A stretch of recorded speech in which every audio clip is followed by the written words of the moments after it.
Assalamualaikum warahmatullahi wabarakatuh. Selamat datang di channel Abiyat Online. Semoga teman-teman semua selalu mendapatkan kesehatan dan keberkahan hidup. Bagi teman-teman yang baru bergabung di channel ini, perkenalkan saya Hendri. Oke, kali ini kita akan membahas masalah tentang poligami. Sempat viral kemarin berita tentang poligami. Jadi bahkan ada yang mengatakan bahwa Islam itu menganjurkan poligami. Lalu ada pula malah pelatihan untuk berpoligami, menikah dari lebih dari satu istri. Bahkan ada yang mengatakan juga poligami itu hukumnya adalah sunnah. Nah, ini saya lihat perlu untuk diluruskan karena ada pergeseran makna di sini. Jadi apakah memang benar ya demikian? Nah, yang sering dijadikan alasan, yang sering dijadikan dasar dalam berpoligami, menikahi lebih dari satu istri adalah ayat 3 di surah An-Nisa. Wa in khiftum alla tuqsitu fil yatama fankihu ma taba lakum minan nisa'i mathna wa thulatha wa ruba'. Padahal kalau dilihat ayat ini ya, sebenarnya titik poinnya itu bukan di masalah menikah, tapi di merawat anak yatim karena saling berhubungan. Maka penting ketika memahami ayat ini untuk melihat tafsirnya dan melihat dan memahami usul fikihnya ya. Jangan letterlek lalu diambil di pembahasan pernikahannya saja. Padahal titik poinnya bukan di situ. Titik poinnya ayat ini adalah tentang merawat anak yatim. Ada hubungan ayat ketiga ini dengan ayat yang kedua. Ayat yang kedua di surah An-Nisa itu berbunyi gini: wa atul yatama amwalahum wa la tatabaddalul khabitha bit thayyib wa la ta'kulu amwalahum ila amwalikum innahu kana huban kabira. Nah, ayat kedua ini itu menjelaskan bahwasanya seorang wali yang merawat anak yatim, ia itu tidak diperbolehkan, diharamkan untuk memakan harta anak yatim ini. Nah, maka dilanjut di ayat kedua, wa in khiftum alla tuqsitu fil yatama. Kalau kalian, wahai wali-wali yang merawat anak yatim, kalau kalian takut untuk tidak berlaku ya, takut tidak berlaku adil kepada si anak yatim ini sampai memakan hartanya, maka fangkihu ma tobalakum. Barulah di sini nikahilah perempuan-perempuan atau perempuan-perempuan dulu ya, perempuan-perempuan 2, 3 atau 4, 1, 2, 3, 4 gitu. Nah, fankihu matobalakum ini sendiri pun ada perbedaan makna, ada perbedaan penjelasan ya di dalam tafsirnya. Kalau menyimak di dalam tafsir Ar-Razi itu dijelaskan beberapa bentuk pemahaman. Yang pertama gini, ada riwayat yang dari Siti Aisyah. Jadi ayat ini sebenarnya itu menjelaskan bahwa ada seorang wali. Seorang wali, dia itu merawat anak yatim. Lalu si anak yatim perempuan ini, dia si wali ini itu ingin menikahi si anak yatim ini. Jadi dirawat. Sudah dirawat, terus walinya itu ingin menikahi anak yatim. Nah, kalau dia menikahi anak yatim, dia itu akan memberikan mahar yang paling rendah.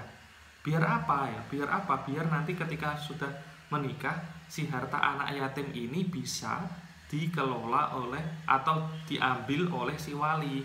Nah, ini tidak bagus, tidak tepat, karena tujuan dari si wali ini adalah ingin menguasai harta anak yatim dengan cara menikahinya. Nah, itu penjelasan dari Siti Aisyah. Maka seorang wali yang merawat anak yatim ini, dia dianjurkan untuk menikahi perempuan lain saja. Perempuan lain, baik 1, 2, 3, atau 4. Jadi maksimal adalah 4. Itu pemahaman yang pertama. Jadi di sini titik poinnya itu adalah merawat anak yatim. Dia menikah, bolehlah menikah berpoligami kalau dia khawatir tidak berlaku adil kepada anak yatim, lalu ia tidak merawatnya atau menyia-nyiakan si anak yatim ini, maka di situ boleh. gitu. Terus ada tafsir atau penjelasan yang berikutnya. Nah, ini dan penjelasan inilah penjelasan yang paling dekat.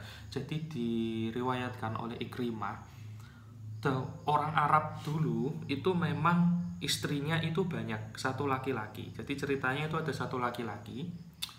Satu laki-laki ia memiliki istri yang banyak. Selain itu dia juga merawat anak yatim. Nah, maka ayat ini menunjukkan gini. Kalau kalian khawatir tidak berlaku adil kepada anak yatim, ketika seorang laki-laki memiliki banyak istri, hartanya kan akan habis karena dikasihkan ke istrinya. Ya, dikhawatirkan nanti dia tidak bisa merawat anak yatim ini karena hartanya sudah habis duluan dikasihkan ke istri-istrinya.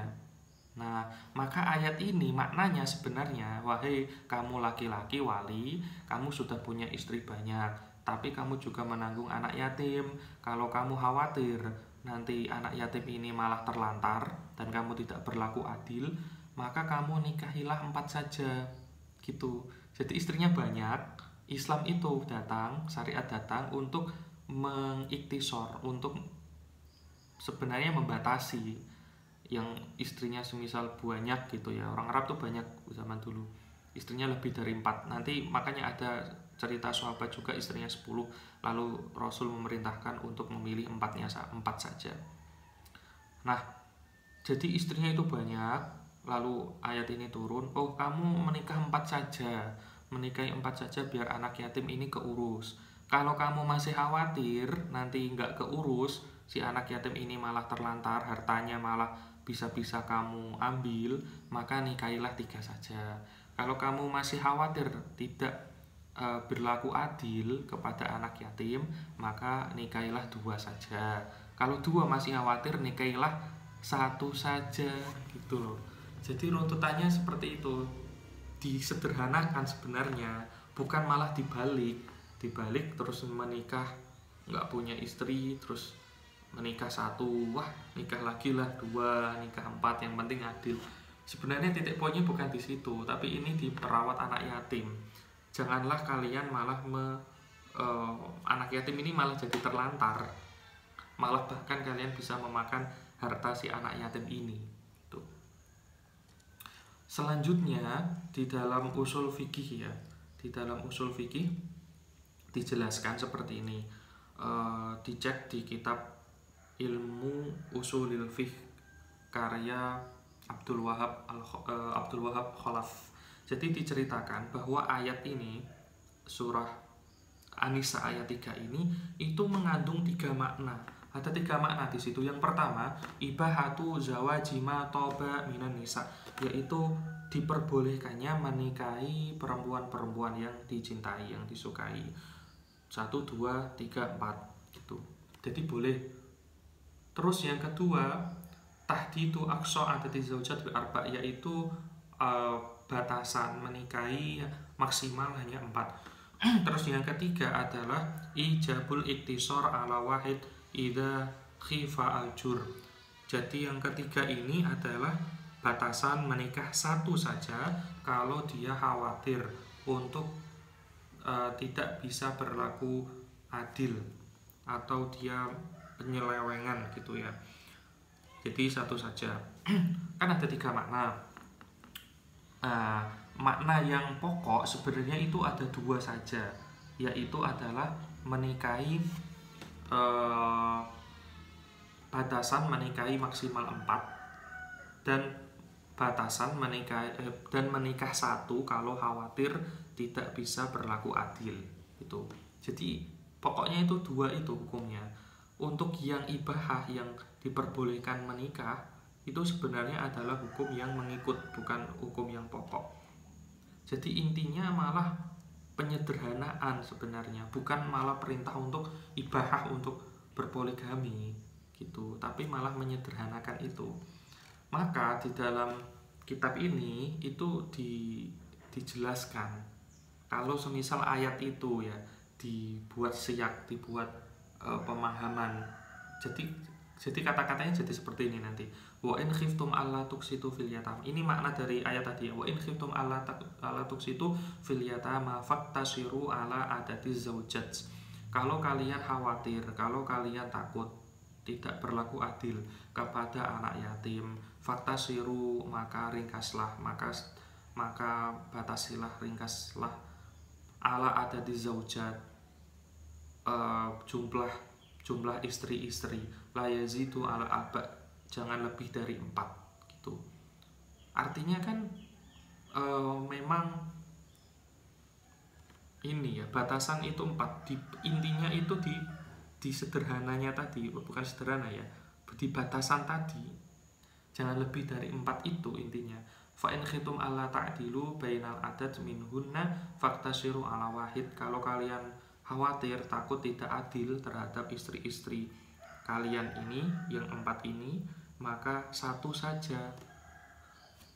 Nah, kok bisa tahu kalau nggak adil? Artinya kan dia memang awalnya sudah menikah gitu ya.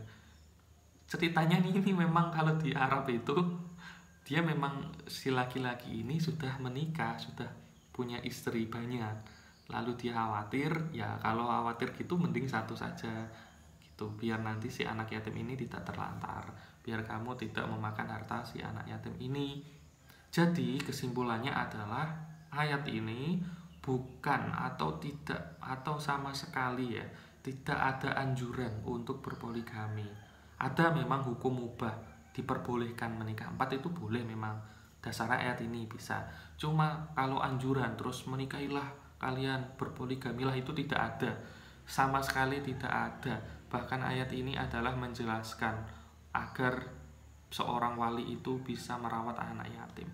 Lah fenomena hari ini kan tidak, mereka yang nggak merawat anak yatim atau apa malah menjalankan keinginan syahwatnya saja biar bisa menikah lebih dari satu, menuruti kesenangannya saja. Nah ini yang jadi problem, intinya seperti itu. Jadi kalau ditanya apakah poligami boleh, cuma bukan sebuah anjuran karena maknanya bukan seperti itu. Jadi jangan digeser, maknanya jangan digeser. Mungkin itu yang bisa saya jelaskan ya. Semoga dapat dipahami dan janganlah menggunakan ayat ini, ayat Al-Quran ini untuk malah menyuarakan agar para laki-laki itu berpoligami, karena kurang tepat, maknanya kurang tepat, titik poinnya bukan di situ. Terima kasih. Assalamualaikum warahmatullahi wabarakatuh.